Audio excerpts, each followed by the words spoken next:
नमस्कार, मैं जितेंद्र चतुर्वेदी। राहुल गांधी ने यूं ही नहीं कहा था कि साल भर में एनडीए की सरकार गिर जाएगी और प्रधानमंत्री नरेंद्र मोदी को इस्तीफा देना पड़ेगा।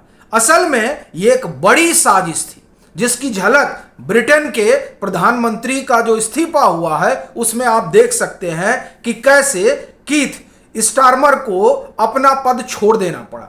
ये उनको क्यों करना पड़ा? दरअसल इसकी दो तीन वजह है और जब आप वो वजह सुनेंगे तब आप समझेंगे कि दरअसल किस तरीके का ताना बाना हिंदुस्तान के भीतर बुना जा रहा था नरेंद्र मोदी के खिलाफ, ताकि सरकार को गिरा दिया जाए। और उस बाबत क्या क्या हुआ है और किस तरीके से केंद्रीय गृह मंत्री अमित शाह ने कदम उठाया है। लेकिन पहले जो साजिश है उसको समझिए। ब्रिटेन में क्या हुआ? वहां पर दो स्थानीय चुनाव हुए। उन चुनावों में स्टार्मर हार जाते हैं, यानी उनकी पार्टी हार जाती है। और उसके बाद में वो लोग जो हटा देना चाहते हैं, किसको? कीथ स्टार्मर को, उन्होंने बाकायदे अभियान चलाना शुरू कर दिया। वो कौन लोग हैं? अगर उसमें डीप स्टेट का नाम शुमार किया जाए तो अतिशयोक्ति नहीं होगी।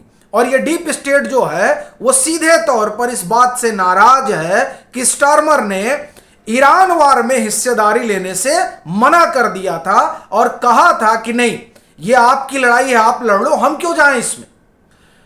तो जब ये मना कर दिए कि हम नहीं जाएंगे तो इनके खिलाफ अखबारों के जरिए अभियान चलाया गया और चलवाया गया, ताकि उनकी जो पार्टी है उसको इस बात के लिए कन्विंस किया जाए कि साहब स्टार्मर के रहते हुए आप लोग सत्ता में नहीं आ सकते। एक और दूसरा पब्लिक ओपिनियन बनाया जाए ताकि पार्टी के भीतर ऐसी परिस्थिति बन जाए कि उन्हें, यानी स्टार्मर को इस्तीफा दे देना पड़े। अब आप जो कुछ वहां हुआ है उसको थोड़ा हिंदुस्तान में रखकर देखिए कि किस तरीके से 2024 के लोकसभा चुनाव के बाद से राहुल गांधी ने अभियान चलाना शुरू कर दिया था इस बात को लेकर कि साहब हमने तो 56 इंच की छाती को 32 इंच का कर दिया। उसके बाद ध्यान होगा कि तब जो बाइडेन राष्ट्रपति हुआ करते थे और तब किस तरीके से तमाम जो अमेरिकी दूतावास के लोग थे वो यहां विपक्ष के नेताओं से मिल रहे थे और योजना इस बात की चल रही थी कि किसी तरीके से मानसून सेशन में, यानी 2024 में मानसून सेशन तक जो सरकार है उस सरकार के खिलाफ अविश्वास प्रस्ताव लाकर नरेंद्र मोदी को बाहर कर दिया जाए। लेकिन जब बात नहीं बनी तब यह हुआ कि साहब बिहार चुनाव में देख लिया जाएगा। ध्यान होगा कि तब मल्लिकार्जुन खड़गे ने कहा था कि महज 6 महीने सरकार इनकी रह पाएगी, महज 6 महीने। लेकिन साहब 6 महीने क्या इंतजार कर रहे थे सब। पहले तो हरियाणा का इन लोगों का था, हरियाणा में कुछ नहीं हो पाया। फिर इनको लगा कि साहब महाराष्ट्र में कुछ होगा, महाराष्ट्र में भी ये लोग जीत गए।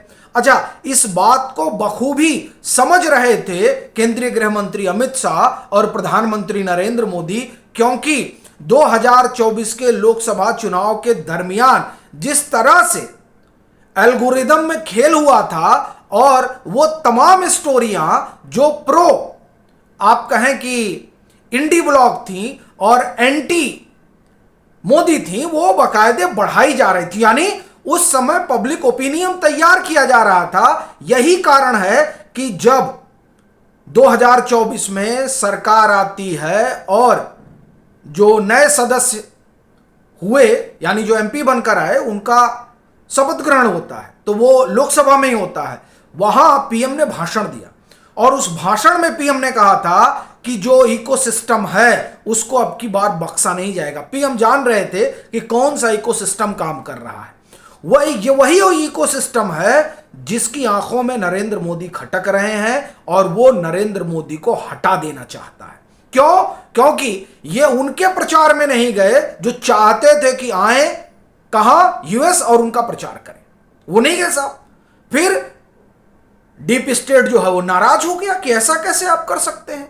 तो पूरा जो है ताना बाना बुना जाने लगा और यह हुआ कि साहब अभी इनको 240 पे लाए हैं तो हरियाणा का चुनाव हारते इनको बाहर कर दिया जाएगा। लेकिन ना हरियाणा हारे ना महाराष्ट्र हारे, तब हुआ कि बस अब जो चुनाव होगा अक्टूबर नवंबर में बिहार का, उस चुनाव में इनको निपटा दिया जाएगा। साहब चुनाव हो गया और ये लोग खुद निपट गए।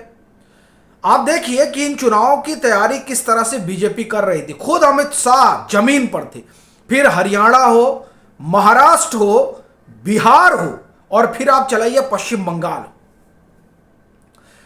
15 रोज अमित शाह पश्चिम बंगाल में रहे, 15 से 20 रोज वो बिहार में रहे। पूरा महाराष्ट्र का चुनाव अमित शाह अपने कंधे पर लेकर चल रहे थे, और हरियाणा का आपको याद होगा।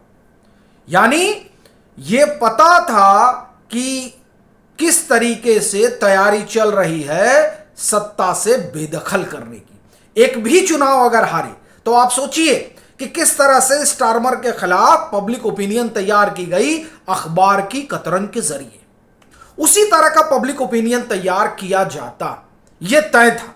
इसलिए अमित शाह ने पूरा कमर कस लिया था कि चुनाव हारना नहीं है भाई, जान लगा दो। आपको संभवतः न पता हो, हर कॉन्स्टिट्यूएंसी में, मतलब आप समझिए कि जब स्टेट का चुनाव हुआ तो पूरी बीजेपी वहां उतार दी गई।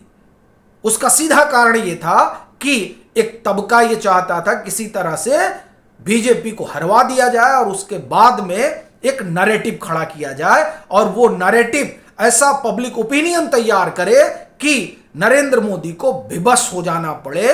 किस बात के लिए? इस्तीफा देने के लिए। यह अनायास ही नहीं था कि 6 महीने में इस्तीफा दे देना पड़ेगा। अभी उन्होंने क्यों कहा था 6 महीने में इस्तीफा दे देना पड़ेगा? और यह बात पश्चिम बंगाल चुनाव के नतीजे आने के बाद हुई, क्योंकि जेनजी का आह्वान किया जा रहा था। काकरोच आ रहे हैं यह पता था, और इन काकरोचों के सहारे सत्ता को हिला दिया जाएगा। लेकिन अमित शाह भी दूर के चले हैं, उन्होंने काकरोचों को रोका ही नहीं, कहा आओ भैया बैठो और जो करना हो करो, चाय पानी की व्यवस्था अलग करा दी।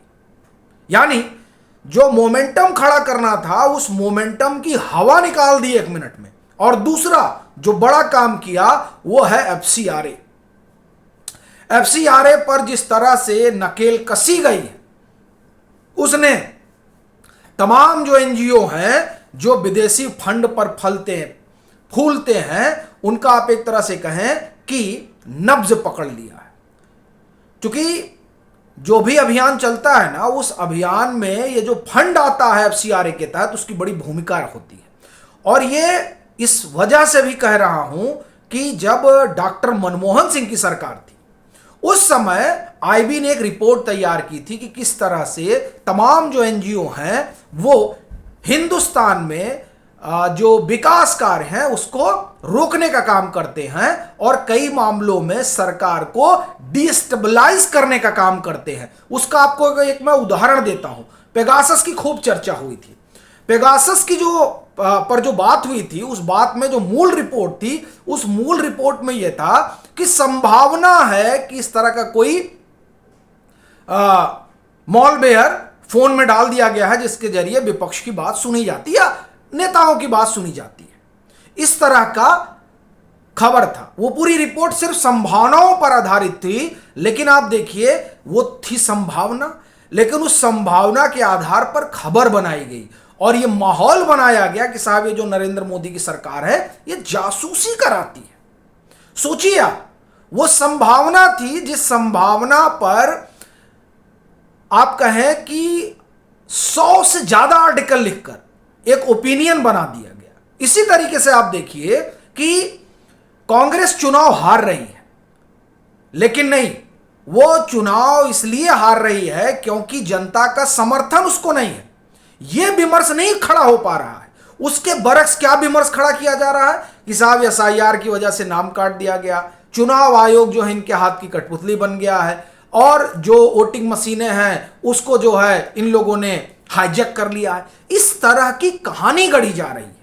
क्यों कहानी गढ़ी जा रही है? इस तरह की कहानी इसलिए गढ़ी जा रही है ताकि एक पब्लिक ओपिनियन तैयार हो नरेंद्र मोदी के खिलाफ। अब सुप्रीम कोर्ट को लेकर सवाल खड़ा कर दिया जाता है।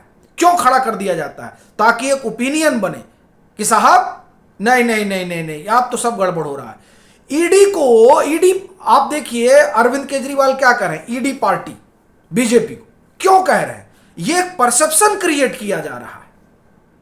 सीबीआई को आप जो है कह रहे हैं कि इसका बीजेपी मिसयूज कर रही है। साहब कौन नहीं कर रहा था?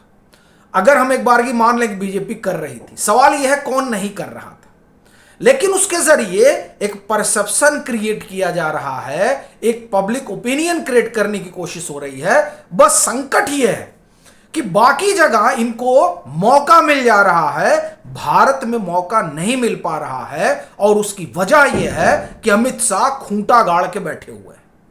वो हर उस साजिश को, हर उस तख्ता पलट की तैयारी को ध्वस्त कर दे रहे हैं जो डीप स्टेट करने की कोशिश में लगा हुआ है। और उस पर अब की बार सबसे बड़ी चोट जो है वो एफसीआरए पर जो आप एक तरह से कहें कि रेगुलेशन कड़ा कर दिया गया है, वो आप कहें कि मील का पत्थर साबित होने जा रहा है। बाकी आप लोगों की क्या राय है, जरूर साझा करिएगा।